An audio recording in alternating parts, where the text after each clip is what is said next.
ভয়ঙ্কর উস্কানি দিচ্ছেন মমতা বন্দ্যোপাধ্যায়। ভারতের টুকরো টুকরো গ্যাং যে ভাষায় কথা বলে সেই ভাষায় কথা বলছেন মমতা বন্দ্যোপাধ্যায়।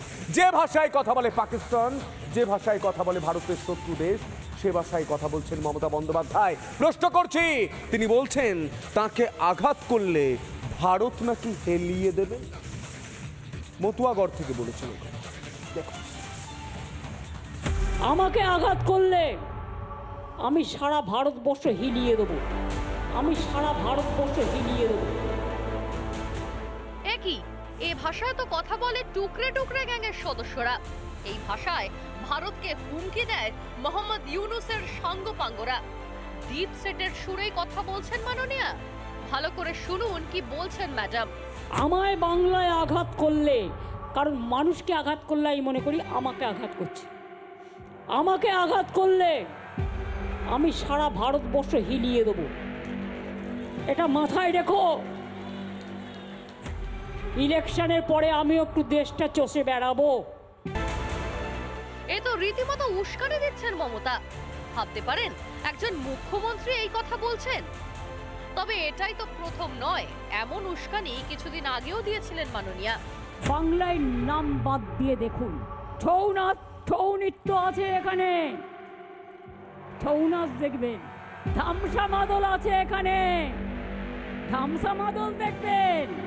মা বোনদের শঙ্করধ্বনির আওয়াজের সাথে পারবেন তো? এই ধরনের কথা বলে সার্জিল ইমামের মতো টুকরে টুকরে গ্যাংয়ের মাথারা। हमारे पास हो ऑर्गेनाइज्ड तो हम हिंदुस्तान और नॉर्थ ईस्ट को परमानेंटली कट कर सकते हैं। पर परमानेंटली नहीं तो कम से कम 1 महीने के लिए तो कट कर ही सकते हैं। मतलब इतना मवाद डाले पटरियों पर, रोड पे, उनको हटाने में 1 महीना लगे, है कि नहीं?